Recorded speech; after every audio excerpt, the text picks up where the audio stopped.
And our next guest is from Chicago. And hopefully he keeps it real and he tells us if he was a Cubby or a White Sox fan back in the day. And I'm talking about Isaiah Thomas, two-time NBA champ, Hall of Famer, and part of the TNT crew. And he's with us here on Tiki and Tierney. All right, Zeke, were you a Cubby guy or a White Sox guy growing up? Totally a Cubs fan. Good to be with you this morning. Yeah. Celebrated last night. I go all the way back to Ron Santo at third, Don Kessinger, Ernie Banks, Joe Pepitone, Ron. So them, sweet swinging blessings. Yeah. So it was a good night for a Cubs fan. Man, Bo, you just ran around the entire team, so we're going to buy that. You are a Cubbies fan. Isaiah, what does it mean? I mean, listen, you made the NBA, you coached, executive, made money on TV, but for the average Chicago fan that has maybe a blue-collar existence, that really struggled, maybe never left Chicago, what do you think this means to them, for them to finally win? It's more of a family thing. It's like your uncle, your grandfather, your mother. It's a tradition that's passed down in terms of rooting for the Cubs. And while we all revel in this moment in terms of celebration, all of us, I'm sure, are thinking back, our dads and and to our uncles, and just sitting around watching television and rooting for the Cubs and wanting to be a part of it and wanting them to win, and understanding that sometimes the organization didn't have enough money to keep the better players, so they would go on to other organizations. So having the Cubs win for the city of Chicago, and being lifelong Cubs fans, it really is unbelievable. It's kind of like you want to celebrate, but you're still afraid to celebrate too hard because you don't know if it's true. Yeah. They might take the champagne away from you. Although you actually have your own champagne line, so they're not going to take the champagne away from you, right? I definitely do, and I celebrated a little bit last night with my own champagne, Sherlon champagne.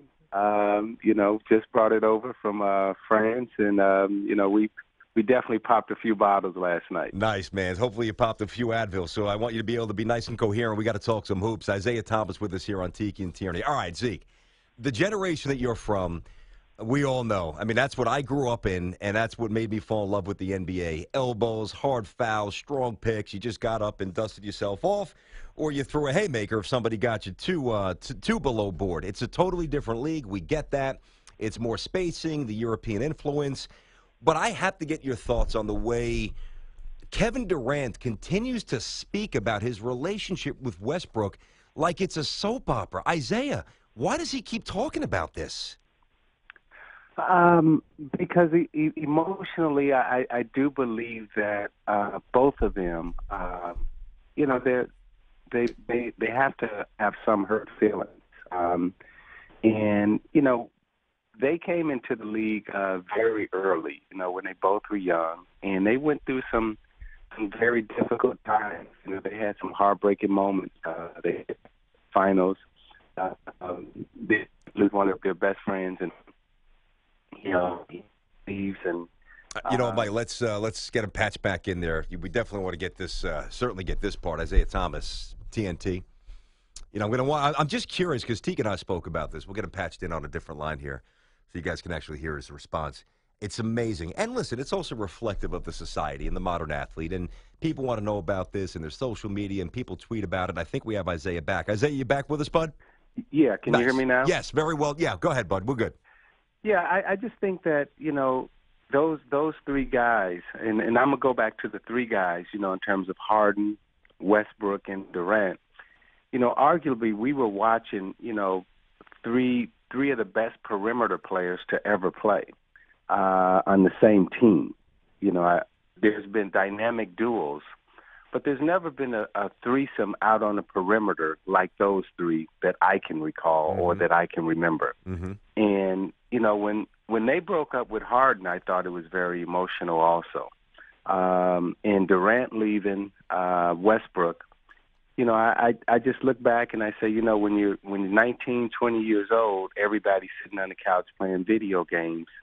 None of you really have, a girlfriend or anyone that you're attached to at that time.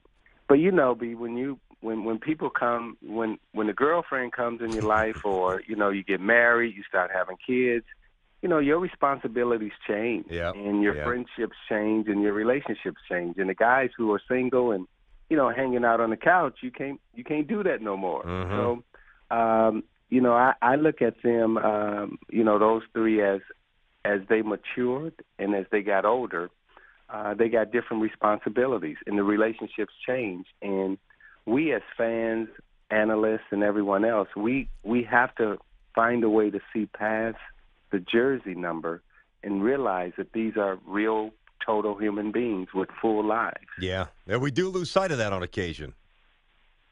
We really do. We lose sight of that. It's a strange dynamic, and it's become so visceral. It's unfortunate. That's Isaiah Thomas with us here on Tiki and Tierney. One of my favorite shows on NBA TV, and I'm not just saying this to placate you because you're on it a lot. I think Open Court is phenomenal.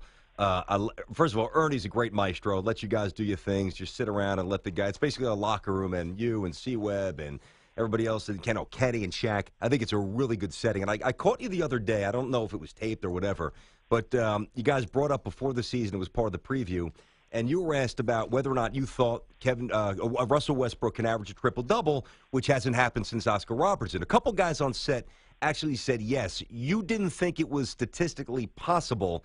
I'm curious, based on what you've seen so far, if you think maybe you want to change that up. No, I don't. I think the way the game is and the amount of energy that he would have to put forth to average that, that means every night he would do that and a little better, or the nights that he didn't do it, he would make up for it. And to do it for 82 games, I just doubt if anyone can ever do that. With the way the game is today, the athletes that we have, and everything else. Now, he may be able to. We marveled at the 51 point production that he had, but back in the day, if somebody took 44 shots and they wasn't hot, and you were 17 for 44, and you were just trying to get hot, you would have a problem in the locker room. Yeah, I'm sure. You would have a problem in the locker room. Yeah. You know what? I don't know. I'm sure you weren't referencing him specifically because he was a great player. But when you said 17 from 44, and sometimes he had to do this only because he didn't have the players that maybe Bird and you and Magic had around him on occasion, I kind of see Dominique Wilkins. I don't know if somebody was going to step to Dominique, but Dominique kept shooting until he got hot, right? Well, it's funny that you mentioned Dominique, because there were a lot of games, and you can talk to Mike Fratello about this because he was coaching at that time. That's right. There were a lot of games where, Kevin Willis was on the other block saying, yo, hey, Neek, slow down. Ah, interesting. Okay. You got to throw it over here a couple of times. And, they had their battles. Guys back then, it was really about sharing the basketball and about playing as teammates. And, Jordan was the first one that came in. And if you remember back in the day when he came in, he was known as a chucker. I mean, he shot it a lot. Mm-hmm. And people were debating if he could win that way. And then they changed the term from, we used to call it, you hogging the basketball. Mm-hmm. But then they rephrased it and, remarketed and rebranded it, and they called it a volume shooter. That's right. That's right. And Jordan did prove everyone wrong, because he was the first one in if I can remember correctly, he was the first one as a superstar of a team to win a championship being a volume shooter. Because back then it was all about sharing, and he was the one that was really started putting up, 30, 32 shots a night, and people were arguing and debating if you could win a championship that way. Well, he proved them wrong because he won 6 that way. He did. And I'll tell you this, Isaiah, forget about winning. I think you'd have to look long and hard to name a couple of guys who even got to the NBA Finals and were volume shooters. I know that Allen Iverson jumps to mind in the early 2000s against the Lakers, but I mean, your point's well taken. If there's no, depth and teamwork and all the roles aren't defined and followed, it's tough to win a championship that way. Isaiah Thomas with us here on Tiki and Tierney, CBS Sports Radio, two-time champ TNT. You've run teams, you've coached teams. I'm curious what you think about. Let's get a quick hit on the Warriors. What do you think Steve Kerr's biggest challenge is? We saw some stories before the season that Draymond Green's ego was starting to get a little out of check there. So do you think the biggest obstacle for Kerr is Draymond Green's ego or volatility or keeping the three big scorers happy? What do you think is his biggest obstacle? I'm going to say it's a combination of all of them, and I'm not I'm not ducking the question because I'm going to reference last year. I thought last year they had the perfect blend of talent and chemistry, as evident of their record-setting year. And the hardest thing to do in sport is blend personalities and find the right chemistry. We still haven't found analytic quotient for that. Now, give the nerds time; they will. Yeah, I mean, but when you talk about talent, right? They have the best talent, in the NBA, and all those things will come into play. But do they have the right chemistry? And you win with chemistry more than you do with talent. Now, if you have talent in chemistry, as they've had the last couple of years, then you got something really special. Mm-hmm. We don't know right now if they have the right chemistry because that is still developing and still ongoing. But right now, there's no disputing their talent. So those questions you asked about Draymond and who gets the last shot and temperament and all that stuff, that really is, that's a work in progress. And that's going to be Kerr's biggest, problem that I see is can he go in the kitchen and cook up a good meal and make it taste good, because that's the chemistry that you're looking for. I said the same thing. I didn't pick him to win the NBA championship. Matter of fact, I didn't even pick him getting to the NBA Finals. I picked the Clippers. I picked San Antonio. I know you did. I know you didn't go with the Golden State Warriors either. I didn't pick them to win 70.